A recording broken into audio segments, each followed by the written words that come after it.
अशक्य ही शक्य करतील स्वामी, हा शब्दाचा माझा अनुभव आज मी तुम्हाला सांगणार आहे. त्याआधी तर सकाळी सकाळी आईने साबुदाणा आणि आलूचे पापड बनवायला घेतले.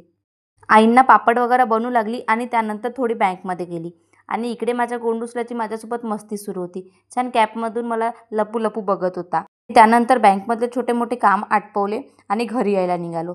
तिकडेच आम्हाला उसाचा रस दिसला आणि ते तर माझ्या श्रीनूला प्यायचाच असतो आणि तिकडेच यांना यांचे फ्रेंड भेटले आणि श्रीनूने काकाच्या ज्यूसवरच ताव मारून घेतला.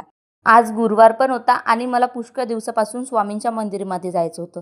सो आम्ही सायंकाळला तिकडेच गेलो आणि आईंना मी ज्या दिवशी मंदिरमध्ये जाईल त्या दिवशी आईंना माझ्यासोबत स्वामींसाठी प्रसाद म्हणून बेसनचे लाडू बनवून द्यायचे होते. पण माझं वेळेवर जाणं झालं म्हणून ते काही शक्य झालं नाही आणि मी पेढे प्रसाद म्हणून न्यायचं ठरवलं.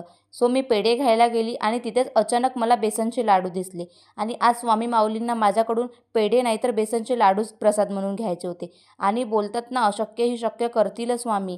स्वामींची भक्ती जर मनातून केली ना तर स्वामी खरंच त्यांची इच्छा लवकर पूर्ण करतो आणि खूप चांगलं फळ देतो. आणि जे गोष्ट शक्य नव्हती ते आज स्वामींनी शक्य करून दाखवली. तुम्हाला कसा वाटला माझा अनुभव ते कमेंटमध्ये नक्की सांगा. चला पुन्हा भेटूच उद्याच्या न्यू व्लॉगमध्ये. तोपर्यंत बाय.